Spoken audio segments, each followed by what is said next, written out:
Jelang hari pencoblosan pemilu muncul salah satu gerakan yaitu salam 4 jari yang dimaknai sebagai ajakan memilih antara paslon nomor urut 1 atau 3 sehingga berjumlah 4 jari. Lalu apakah gerakan ini bentuk perlawanan kepada paslon nomor urut 2 yang terus mengalami tren kenaikan pada data berbagai lembaga survei? Kita diskusi bersama Skolastika Sylvia.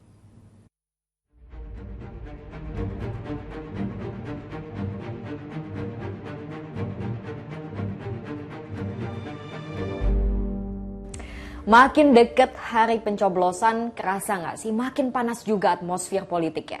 Muncul gerakan salam 4 jari sampai fatwa ulama untuk memilih salah satu pasangan calon. Kok bisa? Kita diskusi. 2 minggu jelang pemilu serentak, artinya tersisa tinggal 10 hari lagi untuk masa kampanye. Tentunya ini menjadi masa-masa kritis khususnya bagi swing voters yang saat ini belum menentukan pilihan. Tapi kampanye ini gak hanya capres dan cawapresnya aja yang bergerilya. Ada juga gerakan-gerakan yang diinisiasi oleh rakyat, pendukung, sampai tokoh-tokoh agama. Viral salam 4 jari yang pertama kali trending di Twitter. Apa sih maknanya? Jadi ini adalah gerakan berupa ajakan kepada masyarakat untuk hanya memilih paslon 1 dan 3 dan tidak memilih paslon 2. Simbol ini juga menghendaki adanya koalisi paslon kubu 01 dan 03. Lalu apa tanggapan masing-masing kubu soal gerakan 4 jari? Ya, sebenarnya ini kan pesan bahwa kita mau perubahan. Dan apa yang sekarang terjadi itu 02 kelihatannya diasosiasikan dengan keberlanjutan, sementara publik menginginkan perubahan. Jadi itu secara implisit, kalau kami menginterpretasikan secara implisit menginginkan ada perubahan. Nah, kami tegas mengatakan bahwa ini adalah gerakan perubahan. Jadi mudah-mudahan makin banyak yang ikut dalam rombongan perubahan. Mungkin bergeraknya pelan-pelan tuh. Dari tidak mau keberlanjutan saja, kemudian belum tahu muka yang kemana, habis itu nanti pelan-pelan ikut rombongan perubahan. Muncul gerakan 4 jari itu kan di media sosial Pak, gerakan 4 jari Mas. Ada gerakan katanya 1+3 gitu Pak. Tanggapan Mas, 1+3 itu 4. 4 jari. Warga tambah bingung nanti ya. Jadi bingung 4 jari. Jadi dua aja ya Pak ya berarti ya? Ya itu saya kembalikan lagi ke warga. Ya kalau ada gabungan antara 1 dan 3 ya monggo. Kan warga juga bisa lihat kemarin debat juga saya 2 lawan 1. Oh gitu. Viral di sosmed munculnya di 4 jari. Itu kalau tambah 2 jadi 6 jari ya.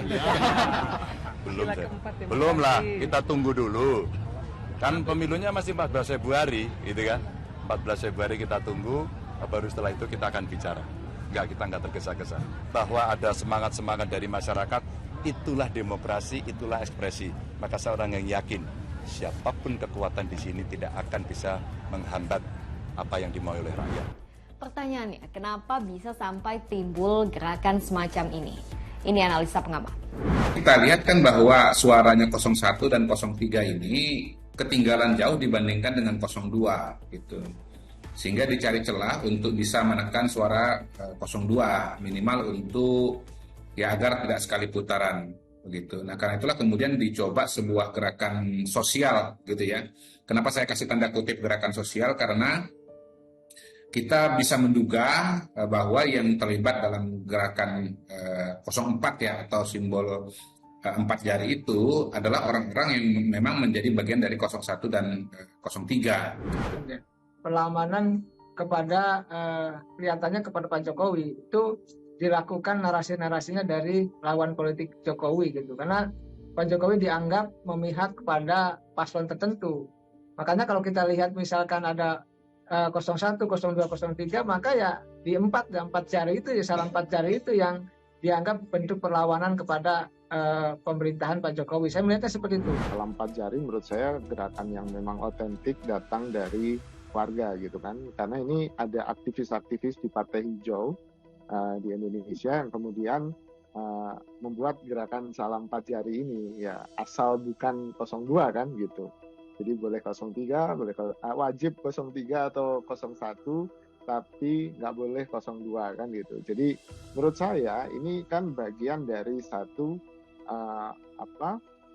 semakin terang-terangannya kampanye oleh menteri, oleh pejabat negara gitu, termasuk mungkin presiden yang sibuk kesana kesini sekarang membagikan bansos gitu kan, dan itu disinyalir dukungannya ke 02. Jadi ketidakpuasan, kekecewaan masyarakat atau warga ini kemudian akhirnya dimuarakan pada bentuk gerakan 4 jari ini, asal bukan itu. Bicara soal elektabilitas, kami merangkumnya untuk Anda, rilis sejumlah lembaga survei di awal tahun ini.